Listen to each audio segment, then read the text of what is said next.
So people always ask me to do a video about my tattoos. Like every time I say on Twitter that I want to shoot a video and I don't have an idea, there's always like 50 people that are like, do you want to buy your tattoos?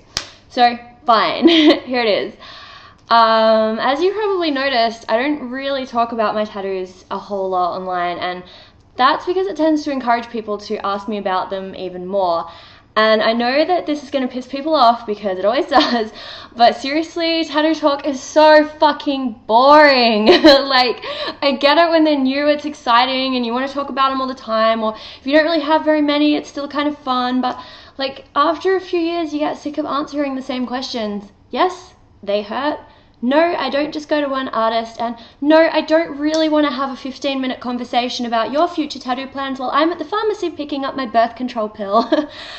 I mean, like, sure, I obviously have tattoos, but I'm not really into the whole tattoo culture. Like, I don't read tattoo magazines, I've never watched an episode of LA Ink in my life, and I certainly don't hashtag my Instagram pictures with hashtag ink addicts, hashtag chicks with ink, hashtag tattoos. Like, no, I don't care. But anyway, since you asked me, and I'm so kind to you all, here's an intro to, I guess, some of my tattoos. Okay. Start with the PlayStation knuckles. They've kind of like fucked up because I went to a music festival, I think like 2 days after I had them done, and I got like all dirt stuck in them, so they went a bit dicky. But anyway, people are always like, why do you have PlayStation when you're an Xbox gamer? I got these when I was still a PlayStation 2 gamer, so there were actually consoles before the Xbox 360 and PS3, believe it or not. The fish skeleton on my thumb basically means I'm a dickhead. I don't really know why I got that, I just thought it was funny at the time. Okay. That is my gay pride bacon squirrel. No, I'm not gay, I just really like gay bars, so whatever. But this is basically like my 3 favorite things about America all combined together. Squirrels, bacon, and gay bars. That one, I don't know if you can see it properly, but that's my Led Zeppelin tattoo. They're my favorite band of all time. It has my favorite lyric from Stairway to Heaven, to be a rock and not to roll.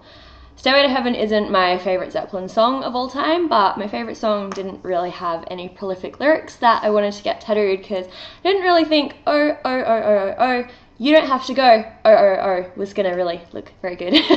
But anyway, it's basically like a broken TV because of their whole throwing TVs out the window thing with a Stairway to Heaven on the screen. Yay. That there is meant to be Marie Antoinette, and it was actually a cover-up for a Harry Potter tattoo that I regretted. The sleeve is all characters from Final Fantasy VII, and yes, I have actually played the game before any dumb fucks ask me whether I have, because like, I'm a girl and there's no way I could actually be a real gamer, right? Like, I only do it because boys like me. Ugh. So sick of that question. And then I've got like the Mario mushrooms and little space invaders with the word geek girl. And I've got some other dumb shit on my legs, like I got some birds, and the ones under my butt say zombie killer because I was playing a lot of Resident Evil at the time and thought it would be a really good idea, and that's probably the stupidest one because you get really sick of people going, what killer? And I'm like, zombie killer, and people are like, what does that mean? And I'm like, it means I kill zombies. And then they think I'm crazy. But I can't even be bothered explaining it anymore, so whatever. Oh, and I've got like a heart on my finger, so whew. But yeah, that's basically it. I really don't find the topic very exciting, so I'm sorry that I don't want to talk about it forever, but it does get really annoying, and I guess one day if you get heavily tattooed and then spend 3 years like it being in public, you will understand. But, you know, it's my choice, should have thought about it more, and I didn't. So, take care, until next time.